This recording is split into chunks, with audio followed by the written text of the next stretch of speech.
Bon, ben, premier test d'un Bixi à vie. Application facile à utiliser. Vélo à 50% de charge. Évidemment, j'ai mon casque. On va essayer ça.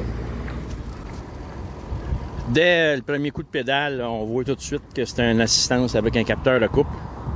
Très progressif, très doux. On pédale presque dans le vide, donc l'assistance par défaut est très facile.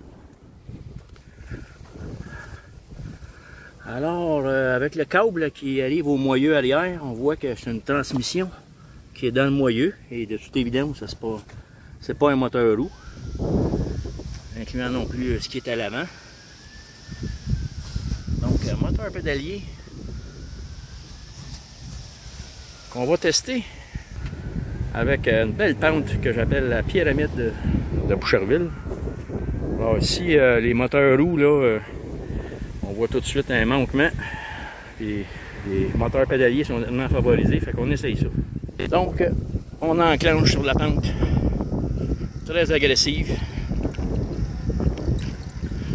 Je vais un petit peu en 45 degrés.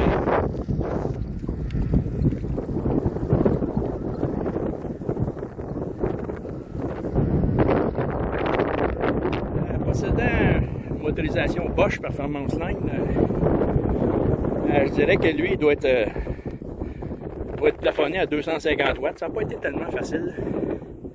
Quand même une grosse pente. Fait que, on continue notre balade.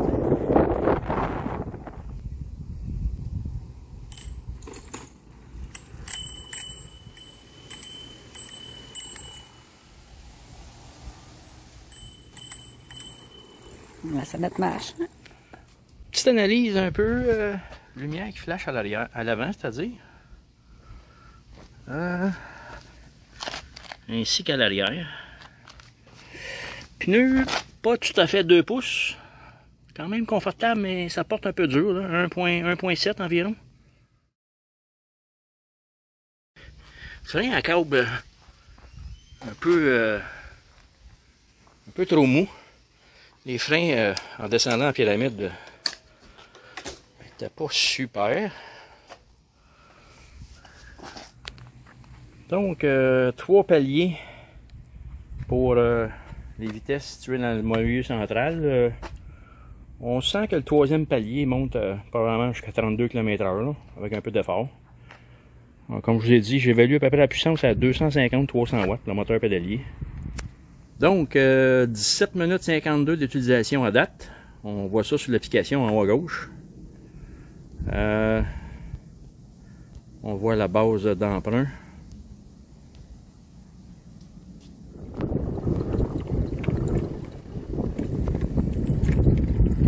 Avec un vent de face, quand même un peu difficile de dépasser 25 km/h.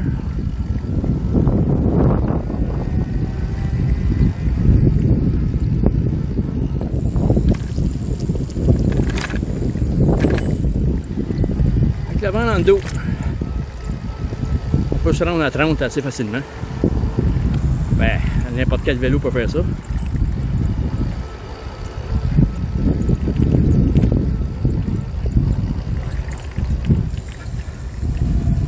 Je viens de sentir la coupure là, qui s'est passée rendu à 33, ce qui est normal. Le retour du Bixi, il s'agit d'amarrer le triangle à l'avant dans le réceptacle. On va voir si ça se fait bien. Ok, c'était bien expliqué ici, là, les procédures de retour. Donc, il fallait juste pousser dans le socle un peu plus fort. Que là, il est bien amarré.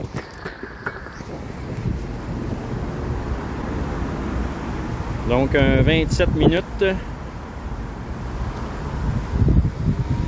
qui va m'avoir coûté 9,45 $, comme on peut voir ici.